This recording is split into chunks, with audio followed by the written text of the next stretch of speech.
बिस्मिल्लाहिर्रहमानिर्रहीम। हमारा आज का जो टॉपिक है that is audit evidence. Audit evidence के बारे में ये दो बातें आपने जहन में रखनी है। सफिशिएंट एप्रोप्रिएट ऑडिट एविडेंस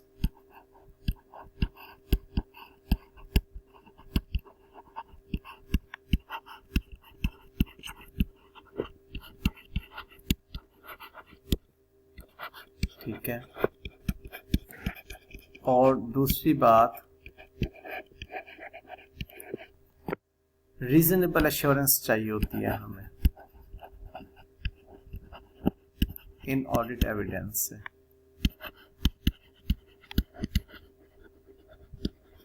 क्योंकि उस रीजनेबल एश्योरेंस पर बेस्ड हमने फिर कंक्लूजन ड्रॉ करना होता है। तो वो कह रहा है कि ऑडिट एविडेंस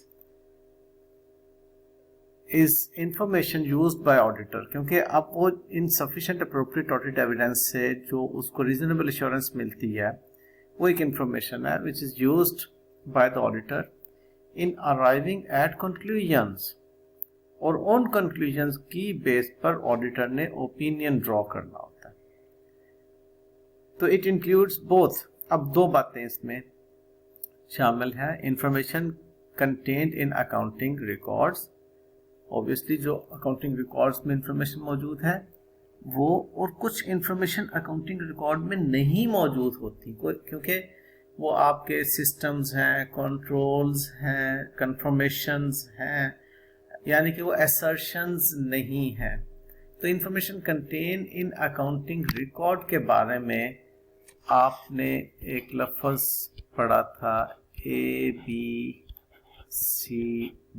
के एक्रोनिम के साथ। उसमें हमने पढ़ा था कि ये क्या है, account balances,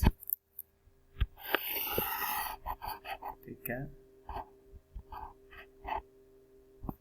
account balances,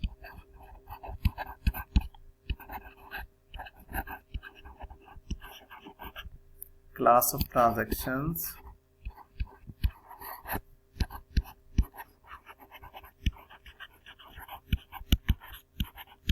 and disclosures. ये है account balances, class of transactions and disclosures, ABCD।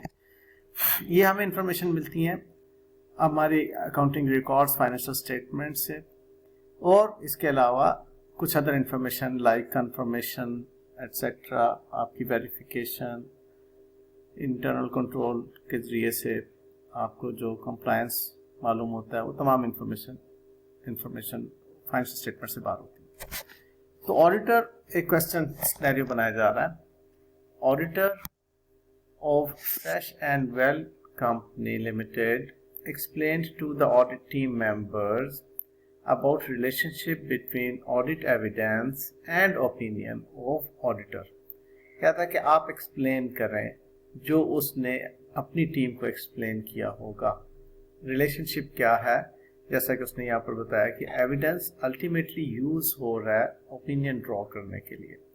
तो कहता है while conducting audit of a company, auditor obtains audit evidence and bases that auditor forms on audit opinion on financial statement for that company।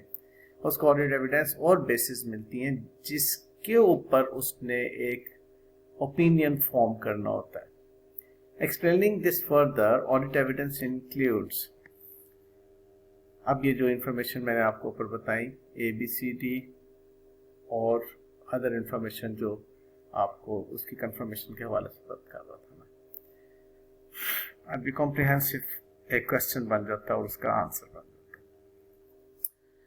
है। Information which is contained in the accounting records of initial account entries, जो accounting entries आपकी books of prime entry में मौजूद हैं, and supporting records such as cheques and records of EFTs, evidence for transactions। आपको जो भी evidences for transactions supporting documents मिलते हैं वो तमाम के तमाम आपकी मींस, अगर मैं इसको कहूँ कि आप जो अकाउंटिंग एंट्रीज रिकॉर्ड की हुई हैं, पोस्ट की हुई हैं, उनकी सपोर्टिंग डॉक्यूमेंट्स वो आप वाउचिंग के ज़रिए से इसकी एविडेंस हासिल करते हैं। फिर इनवॉइसेस आपने जो इशू की हुई है या आपने जो इनवॉइसेस रिसीव किए हैं प्रोक्योरमेंट के हवाले से, इशू की हुई है तो आपने सेल किया होगा। कॉन्ट्रैक्ट्स, जिन कॉन्ट्रैक्ट्स पे बेस करके आपने लीजिंग की हुई है, इन आप इसको थोड़ा सा इलेबोरेट कर सकते हैं। ये इनवॉइसेस आपकी सेल्स एंड परचेज को एविडेंस कर रही हैं।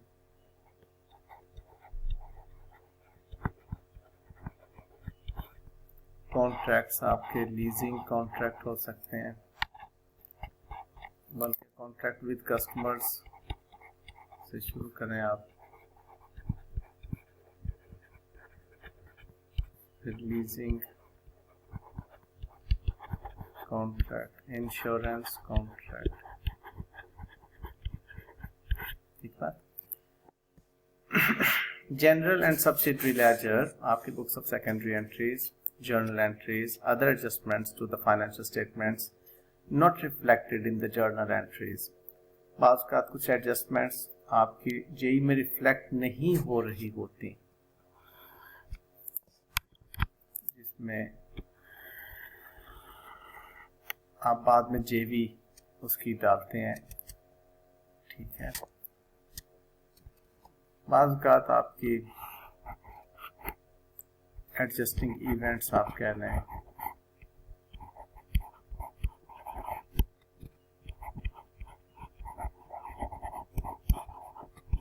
एक्सेट्रा, जो आपने जेवीज बाद में डाली होती है।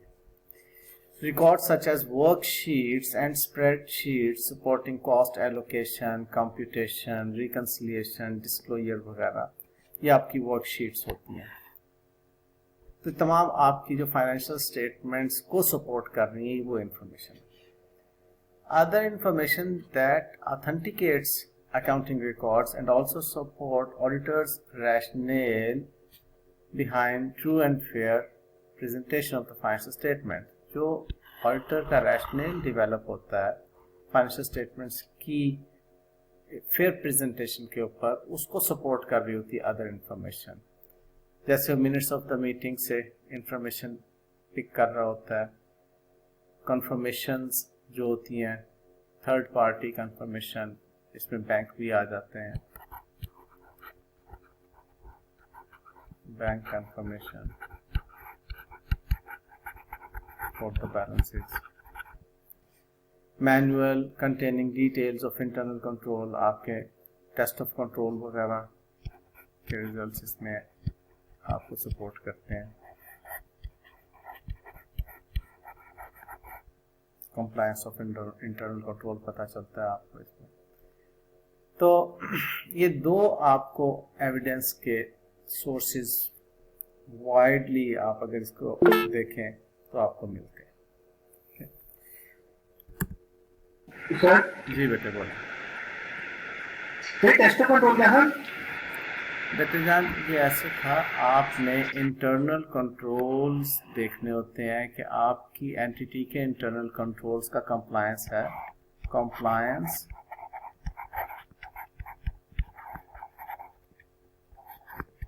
ऑफ इंटरनल कंट्रोल्स के इंटरनल कंट्रोल तो बन गए, क्या वो उसके मुताबिक फाइनेंशियल, जैसे एक बात है छोटी सी कि एक इंटरनल कंट्रोल आपने बनाया कि जो कैश रिसीव करने वाला और रिसीट इशू करने वाला शख्स डिफरेंट होगा कैश को बुक्स ऑफ ओरिजिनल एंट्री में रिकॉर्ड करने वाले से।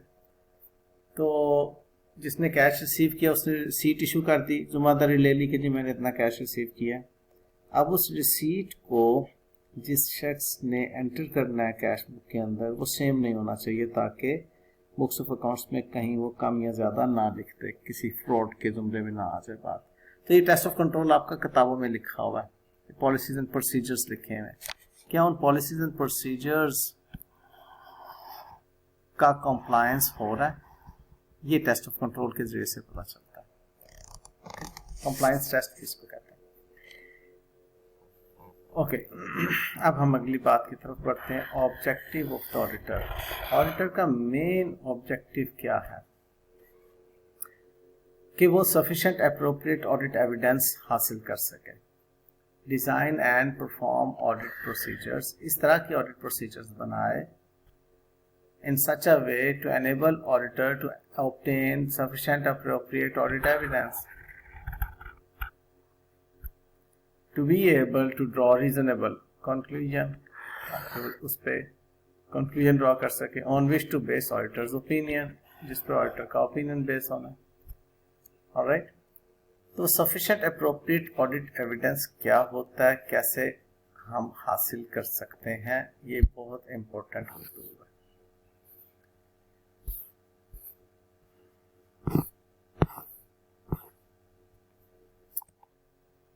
यहाँ पर मैं sufficient appropriate audit evidence से मुतल्लिक़ बात करूँगा, इसके बाद sufficiency of audit evidence को हम देखेंगे क्या होती है। Auditor shall design and perform audit procedures। अब बेटे जब हम audit procedures की बात करते हैं तो audit procedures अभी हमने बड़ी डिटेल से पढ़ने हैं।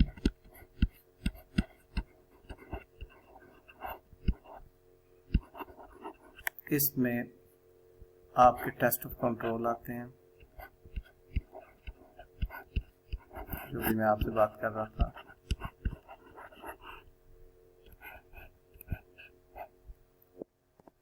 और सब्सटेंटिव टेस्ट आते हैं।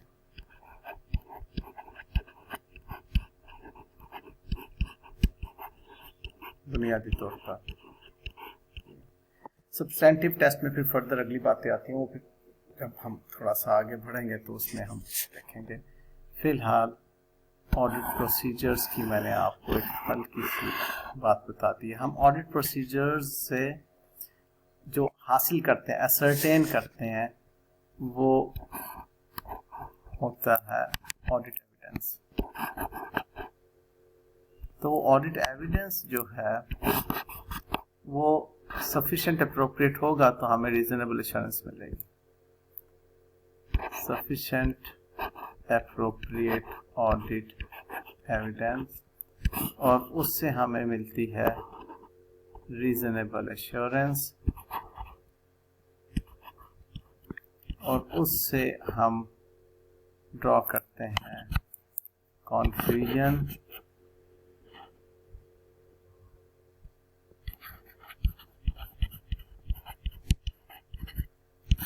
और उस कंक्लूजन पे बेस करता है हमारा ओपिनियन। हमारा बेस करता है ओपिनियन, जो कि रिपोर्ट में बयान होता है, वो उसको हम ऑडिट रिपोर्ट में लिखते हैं।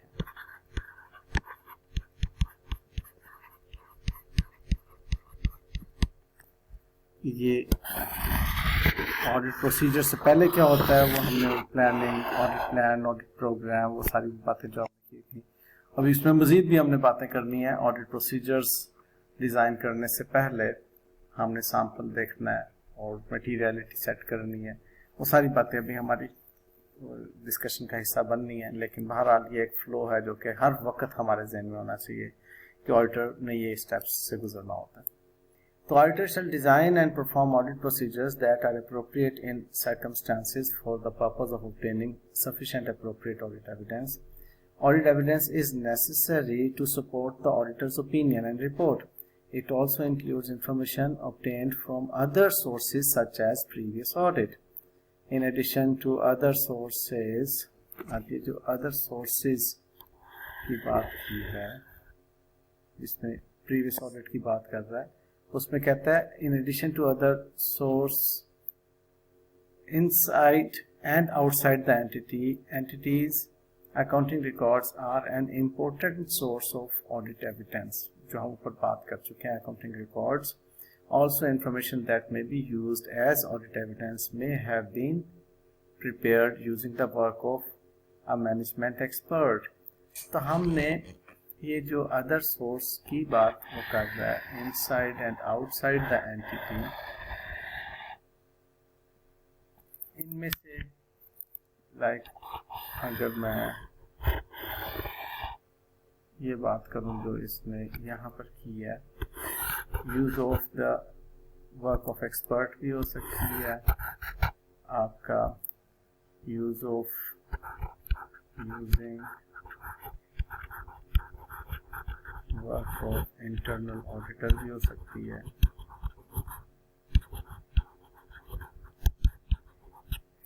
ठीक है, using the work of previous auditor भी हो सकती है,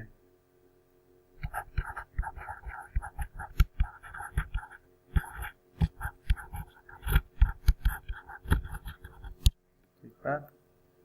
और जी बोला, तो सर प्रीवियस ऑडिटर की रिपोर्ट की प्रोफेसर स्टेटमेंट में अप्लाई करूंगा। प्रीवियस ऑडिटर की रिपोर्ट पे मैंने प्रीवियस ऑडिटर की रिपोर्ट पे भी एंट्रीज होंगे के प्रोफेसर स्टेटमेंट में अप्लाई करूंगा। ये बेटे जो प्रीवियस ऑडिटर ने रिपोर्ट बनाई थी उसमें भी सफिशिएंट अप्रोप्रिएट ऑडिट एविडेंस हासिल करने के बाद रिपोर्ट बनाई थी। अब उसमें भी कुछ हो सकता है पॉइंट्स आपको, आप इस साल का ऑडिट कर रहे हैं, पिछले साल का ऑडिट मैंने किया था फर्ज कर लें। अब मैंने पिछले साल के ऑडिट के अंदर कुछ ओपिनियन ड्रॉ करते वक्त एम्फेसिस ऑफ मैटर पैराग्राफ लिखा था कि जी ये वो मैटर है जिसपे मैं एम्फेसिस कर रहा हूँ।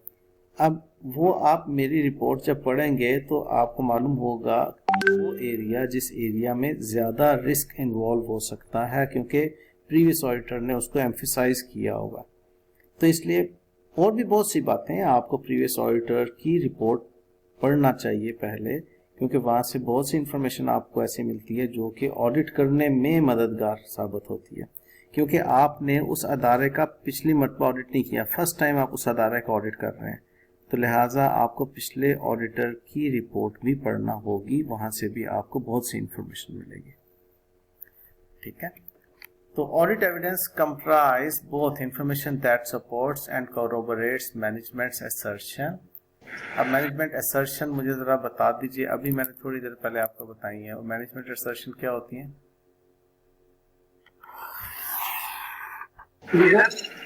मैनेजमेंट असर्शंस क्या होती है? असर्शंस के बारे में मैंने अभी एक बात की आपसे, याद है क्या? असर्शन के बारे में मैंने आपसे किया ABCD, ये नहीं भूलना बेटे।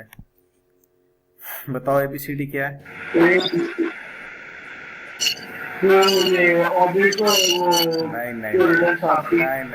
भूल गए, ये लिखा मैंने,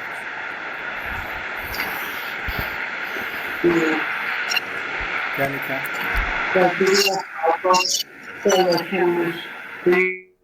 account balances, class of transactions and disclosures. ये ABCD भूलना नहीं है बेटे, ये असर्शन है, ये बुनियादी तौर पे फाइनेंशियल स्टेटमेंट में मौजूद है। तो कहता है कि ऑडिट एविडेंस दो तरह के होंगे, एक तो वो जो सपोर्ट कर रहे होंगे ABCD को, और दूसरे वो जो कॉन्ट्राडिक्ट कर रहे होंगे ABCD को, ठीक है।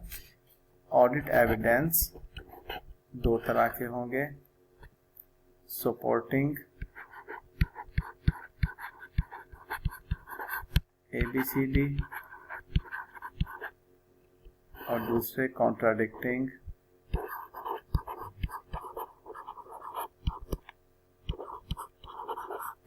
ABCD। बेटा बहुत अहम कॉन्सेप्ट्स मैं आपके साथ डिस्कस कर रहा हूँ, जो कि अगर आपने पिक कर लिए तो आपको ऑडिटिंग आसान लगना शुरू हो जाएगी। ऑडिट एविडेंस जो मैं सफिशिएंट एप्रोप्रिएट ऑडिट एविडेंस लिखता हूँ, सफिशिएंट एप्रोप्रिएट ऑडिट एविडेंस जो है सपोर्टिंग ABCD भी हो सकते हैं और कॉन्ट्राडिक्टिंग ABCD भी हो सकते हैं। आपको एविडेंस मिल गया ना, सपोजली मैंने एक असर्शन है, अकाउंट बैलेंस मैंने लिखा हुआ है इन्वेंट्री का, आपको पता चल गया एविडेंस से कि गलत लिखा हुआ है, तो ये भी तो एविडेंस है ना। किसी बात का मालूम होना कि वो गलत है, एविडेंस है, और किसी बात का मालूम होना कि वो दुरुस्त है, एविडेंस है। तो sufficient appropriate audit evidence supporting भी हो सकते हैं और कॉन्ट्राडिक्टिंग भी हो सकते हैं।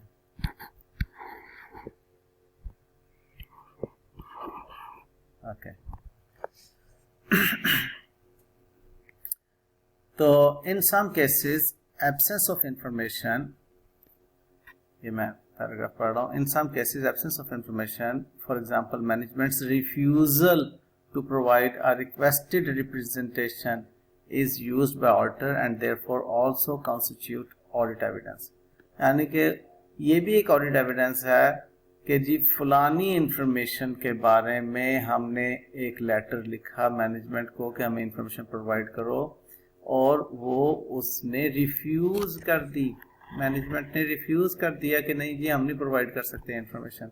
तो आपके पास एक एविडेंस आ गया कि जी मेरे पास एविडेंस है कि जी मैंने ये ऑडिटर से पूछा था। कल को सपोजली अदालत में केस चला जाता है कि जी आपने तो उस एरिया को जो है वो निगलेक्ट कर दिया, आपकी नेग्लिजेंस है, और उस नेग्लिजेंस पे ऑडिटर के ऊपर जो है वो पेनल्टी आ रही है। ऑडिटर कह सकता है उस वक्त, वो ऑडिट डॉक्यूमेंट उसको दिखा सकता है, ऑडिट एविडेंस दिखा सकता है कि जी मेरे पास ये सफिशिएंट अप्रोप्रिएट एविडेंस है अपनी स्किन सेव करने के लिए कि मैंने मैनेजमेंट को खत लिखा था कि मुझे ये इंफॉर्मेशन प्रोवाइड करें, उस पर मैनेजमेंट ने रिफ्यूज कर दिया था। अब जब मैनेजमेंट ने रिफ्यूज कर दिया तो मेरी तो जान बख्शी हो सकती है ना, क्योंकि मैंने उसके ऊपर बेस फिर कर दिया कि जी ना मेरे स्कोप लिमिटेशन आ गई, या फिर ये कोई एक ऐसा एरिया था जिस एरिया के ऊपर जो है वो रिस्क मौजूद था, ठीक है, और अकॉर्डिंगली आप फिर अपनी ऑडिट रिपोर्ट में उसको मेंशन कर देंगे। तो सफिशिएंसी किसे कहते हैं, सफिशिएंसी और अप्रोप्रिएटनेस, इस पर भी अमूमन क्वेश्चन एग्जामिनर आपसे पूछता है कि सफिशिएंसी का क्या मतलब है of audit evidence and appropriateness of audit evidence का क्या मतलब है। तो अब इस पोर्शन में आप देखेंगे सफिशिएंट ऑडिट एविडेंस क्या होता है।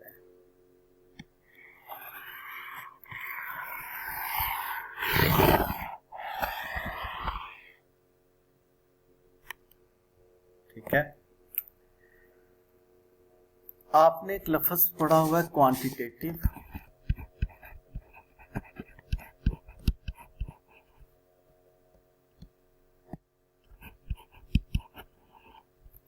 और एक लफ्ज पढ़ा हुआ है क्वालिटेटिव।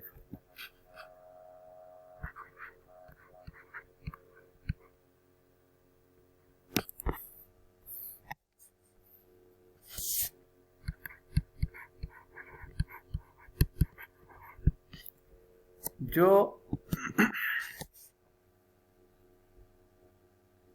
सफिशिएंसी है वो क्वांटिटेटिव एविडेंस को रिफ्लेक्ट कर रही होती है, quantitative side of the evidence को, और ये quality side of the evidence को रिफ्लेक्ट कर रही होती है अप्रोप्रिएटनेस। कहता है it's a measure of quantity of audit evidence. It is affected by auditor's assessment of risk of misstatement. Higher the assessed risk, more audit evidence is likely to be required. More, ठीक है, more का मतलब quantity है ना, और अगर आपका audit risk कम है तो आप कम ऑडिट एविडेंस के ऊपर इक्तफा कर लेते हैं। Also by quality of such audit evidence, the higher the quality the less may be required. अगर आपको जो ऑडिट एविडेंस मिल रहे हैं वो अच्छी क्वालिटी मींस रिलायंस है, तो आपको कम ऑडिट एविडेंस से भी गुजारा कर लेंगे, आप क्वांटिटी आप अपनी रिड्यूस कर देंगे। तो ये दोनों बातें उसकी क्वांटिटी के हवाले से कि आपको मिसाल के तौर पर रिस्क ज्यादा हैं, आप अपनी टीम को कहते हैं कि जी मुझे ऑडिट एविडेंस जो है वोचिंग के जरिए से भी चाहिए, वेरिफिकेशन के जरिए से भी चाहिए, मुझे ऑडिट एविडेंस जो है थर्ड पार्टी कंफर्मेशन का भी चाहिए, मुझे आपकी फिजिकल वेरिफिकेशन भी चाहिए, फिजिकल काउंट भी करें जाके, ठीक है। मुझे इसके अलावा इसके जो है फाइनेंशियल एनालिसिस के ज़रिए से भी एनालिटिकल एनालिसिस भी चाहिए। मतलब आप एविडेंसेस की मिकदार बढ़ा देते हैं अगर आपको बहुत रिस्की नज़र आ रहा है वो एरिया, क्योंकि आपने अल्टीमेटली क्या करना होता है, रिस्क ऑफ मटेरियल मिसस्टेटमेंट को आपने रिस्क ऑफ मटेरियल मिसस्टेटमेंट को आपने एड्रेस करना होता है ना। तो आप कहते हैं कि कोई मटेरियल मिसस्टेटमेंट ना रह जाए मेरी इस ऑडिट वर्क के अंदर, इसलिए आप हायर रिस्की एरियाज में ज़्यादा ऑडिट एविडेंस हासिल करते हैं, और जहाँ पर आपको लगता है रिस्क कम है वहाँ पर आप सिंपल वेरिफिकेशन या वाउचिंग के ज़रिए से भी गुजारा कर लेते हैं। या आपको एक ऑडिट एविडेंस जो मिला वो बड़ी क्वालिटी का मिला, उस क्वालिटी के ऑडिट एविडेंस ने बता दिया, लाइक जैसे बैंक कंफर्मेशन है, आपने कंफर्म कर लिया कि बैंक का बैलेंस आपको बैंक ने बता दिया कि हमारे पास इतना पड़ा हुआ है। अब उस बैंक के बैलेंस के लिए आपको कोई और वेरिफिकेशन नहीं चाहिए, बस एक ही क्वांटिटी का आपको एक एविडेंस मिल गया कि जी हमें थर्ड पार्टी वेरिफिकेशन हासिल हो गई। अगर for example third party verification ना मिलती, अब यहाँ पर आपको एविडेंस जो है वो नहीं मिला, लिहाजा अब आप अदर एविडेंसेस के जरिए से क्वांटिटी बढ़ा देंगे उसकी वेरीफाई करने के लिए कि बैलेंस कितना है। तो obtaining more audit evidence however may not compensate for its poor quality। अब ये भी एक बड़ी इम्पोर्टेंट बात है, ऐसा नहीं है कि आपको पुअर क्वालिटी के ऑडिट एविडेंस मिल रहे हैं और आप उसकी क्वांटिटी बढ़ाते चले जा रहे हैं, इसका ये मतलब नहीं है कि पुअर क्वांटिटी कॉम्पनसेट हो जाती है उससे। Further, auditor's judgment as to sufficiency may be affected by the factors। ये बहुत important question है, एग्जामिनर ये पूछ लिया करता है कि वो कौन से factors हैं जिन पर auditor की judgment as to the sufficiency depend कर रही है। Auditor's judgment as to the sufficiency।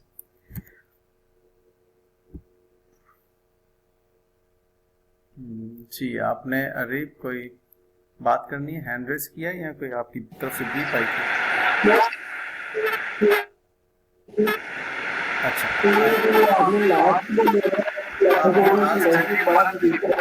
Areeb आपकी आवाज ठीक नहीं आ रही, आप दोबारा से बोलिएगा जरा क्लियर।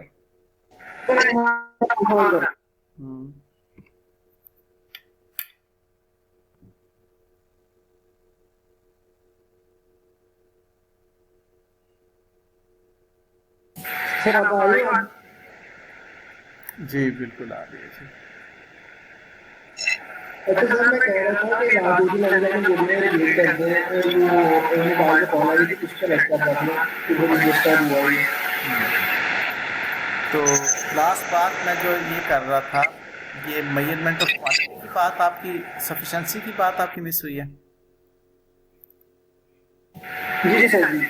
अच्छा, आप यूँ कीजिए, एक मरतबा इसको पहले पढ़ लीजिए और ये जो मैंने एरोस लगाए हैं रेड कलर के, एक मरतबा जरा पढ़ लें, फिर मैं आपको दोबारा बता दूँगा। Okay sir.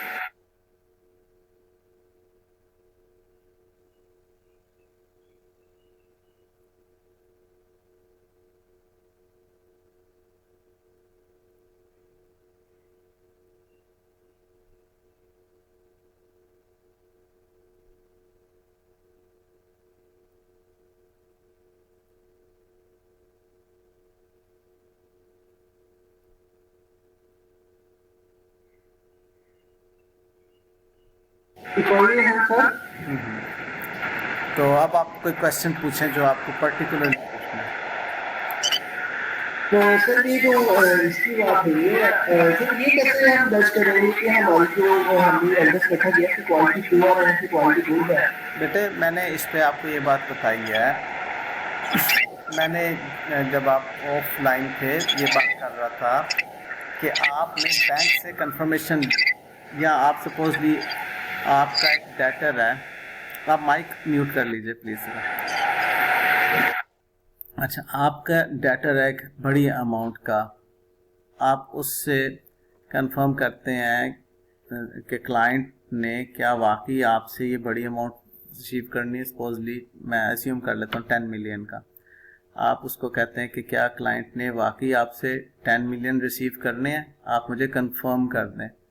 अगर तो वो डेटर खुद से कहता है कि हाँ भाई मैंने वाकई क्लाइंट के 10 मिलियन देने हैं, तो इससे बढ़कर और क्या आपको रिलायबल इंफॉर्मेशन चाहिए। ये हाई क्वालिटी एविडेंस है कि थर्ड पार्टी खुद से आपको कहते हैं कि जी बिल्कुल ये बात दुरुस्त है।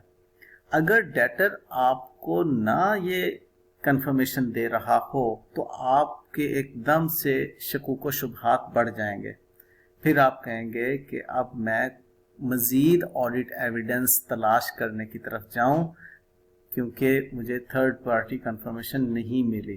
फिर आप देखेंगे कि क्या वाकई इनवाइसेस इतनी अमाउंट की इशू हुई हैं डेटर को, क्या डेटर से कैश वाकई रिसीव नहीं हुआ पिछले इतने अरसे के अंदर जिस वजह से रिसीवेबल स्टैंड कर रहा है, क्या उन इनवाइसेस की कैलकुलेशंस दुरुस्त हुई नहीं है। तो वो फिर सारे छोटे छोटे कई एविडेंसेस आपको हासिल करना पड़ेंगे। अब बात समझ आएगी बेटा? जी बोलिएगा।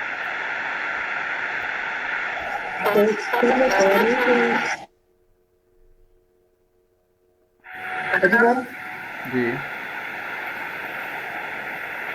सर जैसे से मैंने डॉक्टर से ब्रश जाके इससे कंफर्मेशन ली, डॉक्टर ने आगे थर्ड पार्टी से मुझे कंफर्मेशन मिलवाई है, जैसे उसका जो था असिस्टेंट उसने मुझे कंफर्मेशन दी है कि हाँ हुआ था, तो क्या वो हाईएस्ट क्वालिटी का होगा कि नहीं? फिर कंफर्मेशन, पहली बात तो ये है कि डेटर जो आपके क्लाइंट का कस्टमर है वो आगे से किससे वो कंफर्मेशन दिलवा रहा है।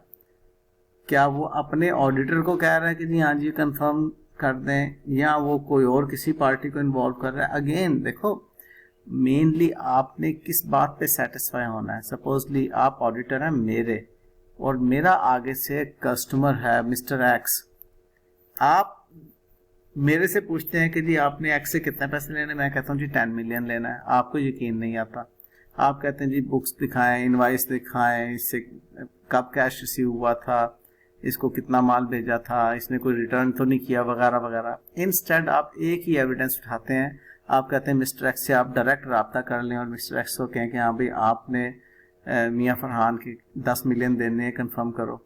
अगर मिस्टर एक्स ने वाकई देने तो किसी और से क्यों कहलवाएगा, वो तो डायरेक्टली आपको बताएगा ना। और अगर किसी और से कहलवाएगा तो आपका इत्मीनान उतना ही कम हो जाएगा, अब आपको अदर एविडेंसेस भी हासिल करने होंगे। मेन चीज़ क्या है कि आपने जो मैंने अपनी बीइंग क्लाइंट मैंने अपनी फाइनेंशियल स्टेटमेंट में एक असर्शन दी हुई है अकाउंट बैलेंस के बारे में कि इतने रिसीवेबल है, उस असर्शन को आपने जो है एग्जामिन करना है कि वो असर्शन किस हद तक अच्छी है, ठीक है, फेयर है। उसके लिए आप सफिशिएंट अप्रोप्रिएट ऑडिट एविडेंस जो हासिल कर रहे हैं उसमें सफिशिएंसी ये है कि एक ही ऑडिट एविडेंस मिल जाना काफ़ी है या एक से ज़्यादा चाहिए। ये गुफ्तगू हो रही है हमारे इन 3 बुलेट्स के अंदर। ठीक हो गया? ठीक है सर। अब मैंने ये क्वेश्चन इधर लगाया था इन 3 बुलेट्स के बाद कि further auditor's judgement as to sufficiency may be affected by the factors such as materiality, risk of material misstatement. अब ये वो बातें हैं जो मैं कुछ हद तक आपसे पीछे कर चुका हूँ। जैसे अगर मटेरियल है इंफॉर्मेशन तो आप उस पर लाजमन अपनी क्वांटिटी बढ़ाएंगे। अगर इमटेरियल है छोटी मोटी मसलन 10 मिलियन अगर मटेरियल है तो आप उस पर चाहेंगे कि मुझे क्वालिटी की इसकी ऑडिट एविडेंस मिले। अगर नई क्वालिटी है तो फिर उसकी सफिशिएंसी देखेंगे आप। इमटेरियल के लिए नहीं आप उतना ज़्यादा फिर बॉदर करेंगे। It may be defined as significance of classes of transactions, account balances and presentation and disclosure to the users of financial statement. Less evidence evidence would be required in case assertions are less material to users of the financial statement. And if, ठीक है ना, ये वो वाली बात जो हम पीछे कर चुके हैं, अगर assertions less material है तो फिर sufficiency कम भी चल जाएगी. If assertions are more material या highly material to users, more evidences would be required. तो ये अब बुनियादी बात समझ आ जाने के बाद ये लाइंस हमें समझना बहुत आसान है, कुछ भी मुश्किल नहीं. अगली बात, रिस्क ऑफ मटेरियल मिसस्टेटमेंट. हमारी risk of material misstatement, it may be defined as risk that financial statements are materially misstated prior to audit. ठीक है, हम पहले ही इसको डिफाइन कर सकते हैं कि जी ऑडिट करने से पहले ही हम कह सकते हैं कि फाइनेंशियल स्टेटमेंट्स मटेरियली मिसस्टेटेड है. कहता है this consist of two components described as follows at assertion level. अब अगेन असर्शन लेवल आपको मैं बता चुका हूँ, ABCD के अंदर आपको जो है वो टू कंपोनेंट्स नजर आएंगे, inherent risk and control risk. ठीक है, इनहेरेंट रिस्क आपको पता है कि गलतियां हो सकती हैं, इनहेरेंट है. Susceptibility of an assertion to a misstatement that could be material, therefore consideration of related controls. उसके लिए related controls को फिर देखेंगे. और कंट्रोल रिस्क क्या है, जो कंट्रोल लगाए हैं उसमें आपको लगता है risk that a misstatement that could occur in an assertion that could be material will not be prevented or detected and corrected on a timely basis by entities internal control. कि internal control जो है वो week है. ठीक है, week internal controls अगर होंगे तो आपको ज्यादा एविडेंसेस हासिल करने पड़ेंगे. ठीक है, तो lower risk of material misstatement, less evidences, and high risk of material misstatement, more evidences. तो ये एक बात आपने अपने ध्यान में रख लेनी है. ठीक है, साइज ऑफ पॉपुलेशन जो आप ABCD यानी कि assertions को ऑडिट करने जा रहे हैं, it refers to number of items included in population. उसमें कितनी आइटम्स मौजूद हैं.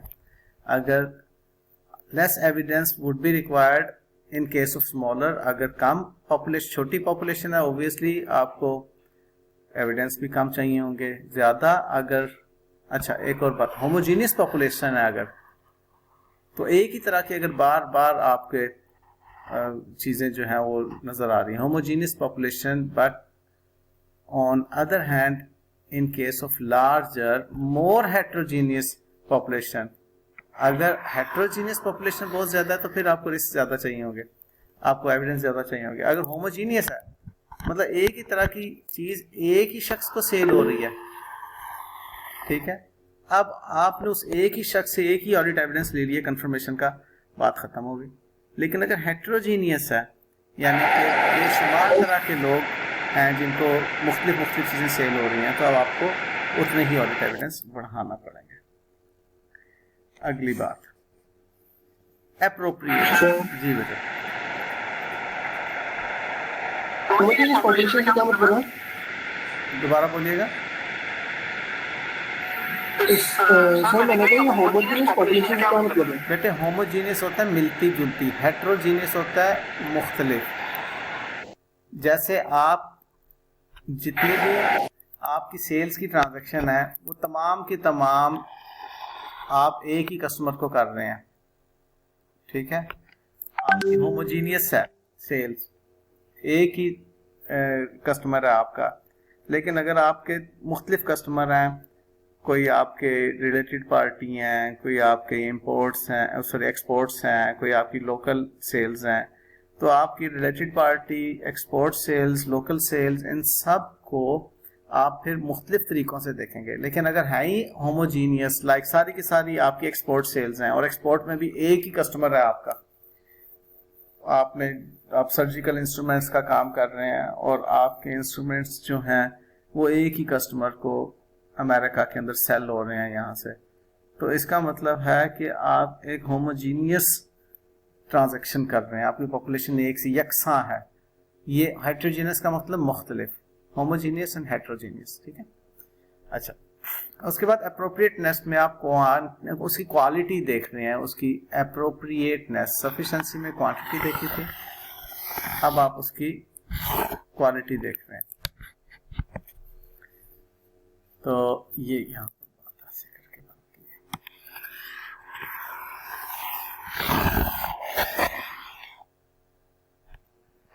कहते हैं it is the measure of quality of audit evidence, that is it's relevance and reliability in providing support for conclusion on which auditor's opinion is based। क्या वो audit evidence जो हासिल किए हैं रेलेवेंट है और रिलायबल है। अब वो कम या ज्यादा के बारे में नहीं कर रहा, रेलेवेंट भी है, एक ही है बेशक, रेलेवेंट है या नहीं है। आप कस्टमर से पूछ रहे हैं कि जी आपने जो है वो 10 मिलियन देना है मेरे क्लाइंट का, वो कह रहा है जी कि मैंने 10 चीजें खरीदी थी। ओ भाई आप मुझे बताओ 10 मिलियन देना है कि नहीं देना, रेलिवेंट ही नहीं है इन्फॉर्मेशन, 10 चीजें खरीदी थी जी। अब ये क्या बात हुई। रिलायबल, आप जो इन्फॉर्मेशन दे रहे हैं क्या वाकई आपको लग रहा है कि वो इसमें मौजूद है और रिलायबल है, आप उस पर डिपेंड कर सकते हैं। Relevance deals with logical connection between purpose of audit procedure and a certain other considerations। Example, purpose of audit procedure is to test overstatement के लिए आप टेस्ट कर रहे हैं, in existence और valuation of creditors के लिए टेस्ट कर रहे हैं, या testing recorded creditors may be relevant audit procedures, ठीक है। But if testing of understatement, अगर आप यह है आपका ओवर स्टेटमेंट को, आप उसकी क्रेडिटर्स के ओवर स्टेटमेंट को देखें, और ये भी हो सकता है कि अब आप अंडर स्टेटमेंट को देख रहे हैं, तो इन एग्जिस्टेंस और वैल्यूएशन ऑफ अकाउंट्स पेएबल, तो टेस्टिंग रिकॉर्ड जो अकाउंट्स पेएबल के आपके ऑलरेडी रिकॉर्ड हुए हैं may not be relevant, but testing information as subsequent disbursement उसमें रेलिवेंट होगी। देखो ना, आप कह रहे हैं कि ऐसा तो नहीं है कि जी उसने क्रेडिटर्स को अंडरस्टेट किया हो। अब इसके लिए आप क्या करेंगे, आप सब्सिक्वेंटली देखेंगे कि क्या वाकई ये पे कर रहा है, उसने रिकॉर्ड किया हुआ है। फॉर एग्जांपल उसने रिकॉर्ड किया हुआ है 10 मिलियन,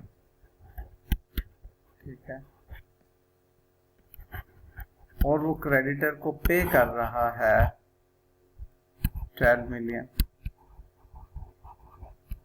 तो यहां से क्या पता चल जाएगा कि उसने अंडरस्टेट किया हुआ था, ठीक है। तो सब्सिक्वेंट डिसबर्समेंट उसकी 12 मिलियन है, तो इसका मतलब अंडरस्टेटमेंट हुई। तो given set of audit procedures में provide audit evidence that is relevant to a certain assertions but not others. जो भी ऑडिट प्रोसीजर्स आप सेट कर रहे होंगे वो इम्पोर्टेंट होंगे ऑडिट एविडेंस को हासिल करने के लिए जो असर्शन से मुतल्लिक है। For example, inspection of document related to collection of receivable after the period end may provide audit evidence regarding existence and valuation but not necessary cut off। अभी कट ऑफ का प्रोसीजर नहीं है, लेकिन आपको उसके एग्जिस्टेंस के हवाले से तो आपने देखना होगा कि रेलेवेंस क्या बन रही है, उसके किस मकसद, ऑब्जेक्टिविटी उसकी क्या मीट हो रही है, ठीक है, वो आपकी इसमें अप्रोप्रिएटनेस में आ रही होगी बात। Audit evidence regarding existence of inventory, अब इधर एग्जिस्टेंस ऑफ इन्वेंट्री का आपने ऑडिट एविडेंस लेना है, is not substitute for obtaining audit evidence regarding valuation. Existence के लिए आपको उसका फिजिकल काउंट करना पड़ेगा, ठीक है, तो वो फिजिकल काउंट उसका जो है वो क्वालिटी बताएगा। अब ये रिलायबिलिटी के बारे में जो पहले रेलेवेंस की बात हो रही थी, अब रिलायबिलिटी की बात हो रही है। ये उसने यहाँ पर रेलेवेंस की बात की,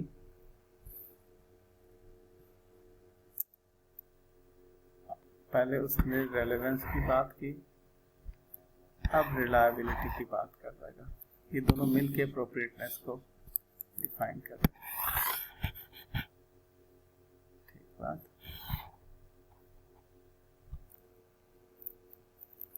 ये उसने रेलेवेंस की बात की और ये दोनों बातें मिलकर आपकी अप्रोप्रिएटनेस को एड्रेस करती है। मैं अप्रोप्रिएटनेस का फ्रेम नीचे तक लेकर आऊंगा ताकि आपको कॉन्सेप्ट क्लियर हो जाए कि अप्रोप्रिएटनेस में ये सारी बात हो रही है।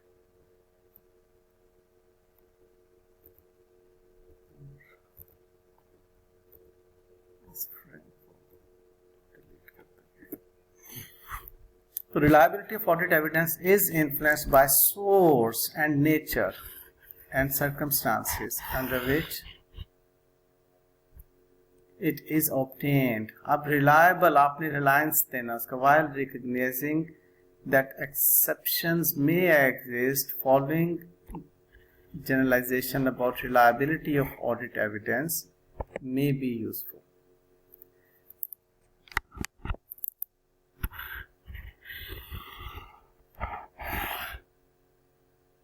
ये रिलायबिलिटी से मतलब बातें हैं। Reliability of audit evidence is increased when it is obtained from independent source. आपका source independent है, यानी कि outside the entity, third party. Reliability of audit evidence that is generated internally is increased when related controls आपके ज़्यादा effective हैं। Internally generated भी आपका हो सकता है किस सूरत में, अगर इंटरनल कंट्रोल्स आपके इफेक्ट ज़्यादा स्ट्रिंजेंट हैं, आपका टेस्ट ऑफ कंट्रोल कहता है कि इंटरनल कंट्रोल्स बहुत अच्छे हैं तो फिर internally generated audit evidence he. Audit evidence obtained directly by auditor, जैसे बैंक कंफर्मेशन लेटर वगैरह वो डायरेक्ट करता है, वो ज़्यादा रिलायबल है। Audit evidence in documentary form ज़्यादा रिलायबल है। Audit evidence bye original document ज़्यादा रिलायबल है। तो रिलायबिलिटी, रेलेवेंस, ये दोनों किसके तहत आ रही हैं जी? आपकी एप्रोप्रिएटनेस के तहत आ रही है। ठीक बात।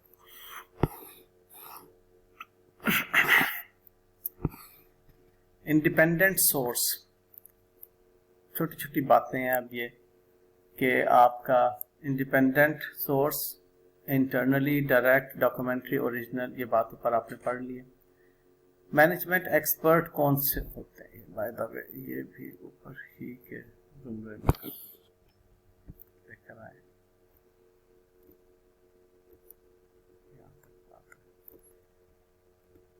अब एक्सपर्ट्स का काम आपने जब देखना है तो when audit evidence has been prepared using work of a management expert, auditor shall evaluate उसकी कॉम्पिटेंस, कैपेबिलिटी, उसकी ऑब्जेक्टिविटी, उसकी प्रोफेशनलिज्म वगैरह वगैरह। ठीक है, तो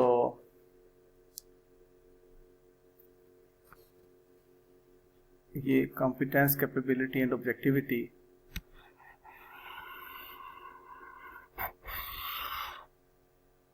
इसको CCO कह रहे हैं,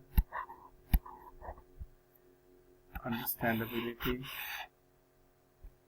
and appropriateness as audit evidence। ये तीन बातें यहाँ पर उसने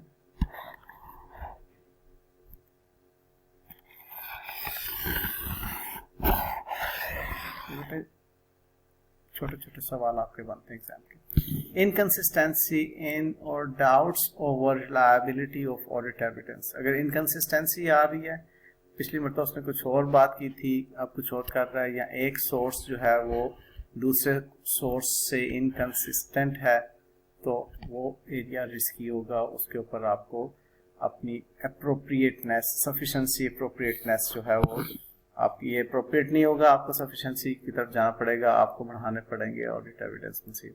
auditor has doubt over reliability, तो फिर मॉडिफिकेशन और एडिशनल ऑडिट प्रोसीजर्स आपको रिक्वायर्ड होंगे। ठीक है, बुनियादी बात आपको क्लियर हो। Methods of obtaining audit evidence, ये जी आपको मैं होमवर्क दे रहा हूँ, ये अब आपने खुद से रीड करना है और मुझे बताना है कि आपकी अंडरस्टैंडिंग क्या डेवलप हो रही है, किस तरह से ऑडिट एविडेंस आप करते हैं। ये ऑनवर्ड्स हमारी बात बनेगी प्रोसीजर्स के लेवल पे, ऑडिट प्रोसीजर्स के लेवल पे। ठीक है जी, okay, that's all for the topic today which was audit evidence. को बातचीत करनी है तो बता दीजिएगा।